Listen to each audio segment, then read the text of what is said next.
Երկրորդ փուլով եւ մինչեւ քարոզարշավը քաղաքական ուժերը պետք է ներկայացնեն իրենց նախընտրական ծրագրերն ու կարգախոսը։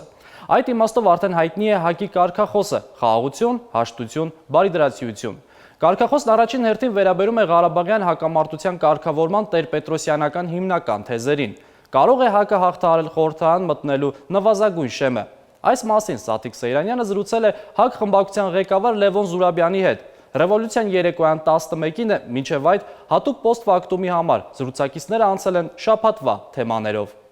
Պարոն Զուրաբյան, ձեզ անընդհատ հիշեցնում են, որ դուք մի քանի տարի շարունակ պնդում եք իշխանությունը խուճապի մեջ է, հիմա էլ եք պնդում։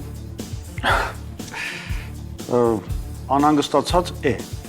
Կոնգրեսը ԺԿ դաշինքում ընդգրկված են արդեն հայտնի գործիչներ, նորեկներին տեղ տալիս են ձեր դաշինքում, թե ոչ։ Շատ երիտասարդներ ունենք, բազմաթիվ։ Հանրապետական կուսակցության ներկայացրած ընտրացուցակը ձեզ համար դժվարացնում է ընտրապայքարը, թե ոչ։ Բացարձակ։ Ընտրությունների ավարտից հետո պատրաստ եք համագործակցել ելք դաշինքի հետ։ Բայց ինչու հենց իրենց նշեցիք։ Դա ինչ սևեռում է։ Ելքի հետ, այո, թե ոչ, պարոն Զուրաբյան։ Ես էլ պատասխանեցի արդեն։ Կիրակի օրը երկու համայնքներում փորձարկվեցին ընտրությունների էլեկտրոնային սարքերը, փորձարկման արդյունքից գոհ եք, թե ոչ։ Հիմա դժվար եմ ասել, որովհետև կային եւ ոգևորիչ էլեմենտներ, բայց նաեւ կային թերություններ։